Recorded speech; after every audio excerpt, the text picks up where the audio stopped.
गांव के किनारे एक पुरानी और सुनसान हवेली खड़ी थी, जिसे लोग कालेश्वर हवेली कहते थे। हवेली के बारे में कहा जाता था कि वहां जो भी गया वो कभी लौटकर नहीं आया। बुजुर्गों का मानना था कि वहां एक खतरनाक आत्मा का साया है जो लोगों की जान ले लेती है। पर यह बात सिर्फ कहानियों तक सीमित नहीं थी, क्योंकि कई लोगों ने वहां से अजीब चीखें और डरावनी परछाइयां देखी थी। रवि, जो एक निडर युवक था, इन भूत प्रेत की कहानियों पर विश्वास नहीं करता था।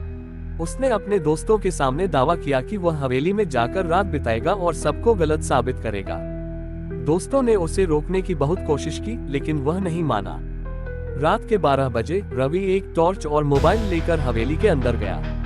अंदर घुसते ही उसे अजीब सी ठंडक महसूस हुई। हवेली के दरवाजे अपने आप बंद हो गए। अचानक उसे महसूस हुआ कि कोई उसकी ओर देख रहा है। उसने इधर उधर देखा, लेकिन वहां कोई नहीं था। जैसे ही रवि ने एक टूटी खिड़की से बाहर झांका, उसे लगा कि कोई पीछे खड़ा है।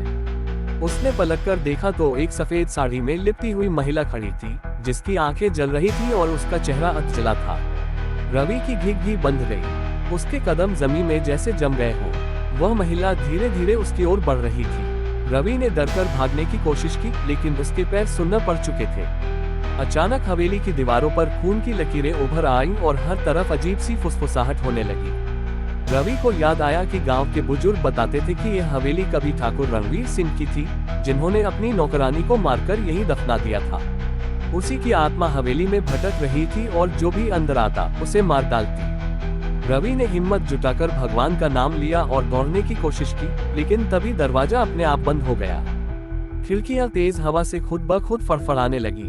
अचानक वो महिला रवि के सामने आकर खड़ी हो गई और भयानक आवाज में बोली, अब तुम भी यहीं रहोगे। रवि की चीखें हवेली की दीवारों में गूंजने लगी, लेकिन कोई उसे बचाने नहीं आया।